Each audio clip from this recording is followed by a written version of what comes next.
बिस्मिल्लाहिर्रहमानिर्रहीम। हज़रत इमाम शाफी रहमतुल्लाह अलैह फरमाते हैं कि दर हकीकत अमल वो जौहर है जो पुश्त कर बाला कर देता है, और जहालत वो ऐब है जो इज्जतदार को जलील कर देता है।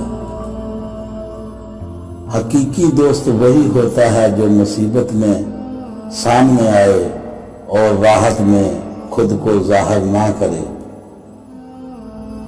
इंसान को इल्म के जेवर से खुद को आरास्ता करना चाहिए, क्योंकि इल्म के मकाम के बराबर कोई और मकाम अफजल नहीं है। अल्लाह की राह से हटाने वाले दो दुश्मन हैं, नंबर 1 इंसान का नफ्स और नंबर 2 शैतान।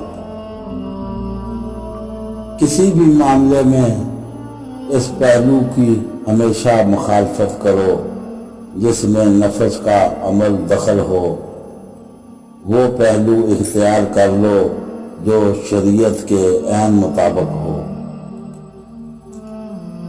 मौत से किसी को छुटकारा नहीं। जो इस दुनिया में आया है वो जरूर वापस लौटेगा। हमेशा रहने वाली ज़ात सिर्फ अल्लाह पाक की है। अगर चाहते हो कि माशरे में तुम्हारी इज्जत की जाए तो पहले खुद दूसरों की इज्जत करना सीखो। माँ का दूध बच्चे के लिए, बारिश का पानी खेती के लिए और उस्ताद की सख्ती तालिबे इल्म के लिए यकसा मुफीद है। जब मौत करीब होती है तो दो चीज़ें ज़ाहिर होने लगती हैं। नंबर 1 फ़ज़ाएं तंग होने लगती हैं, नंबर 2 दुआ असर करना छोड़ देती है।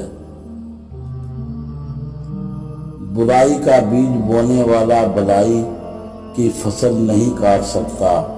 नफरत के बदले मोहब्बत की उम्मीद और बद अखलाकी के बदले हुस्न अखलाक की उम्मीद रखना निहायत अजीब है। दोस्तों, हमारे चैनल को सब्सक्राइब करें और बेल आइकन का बटन जरूर दबाएं। अल्लाह हाफ़िज़।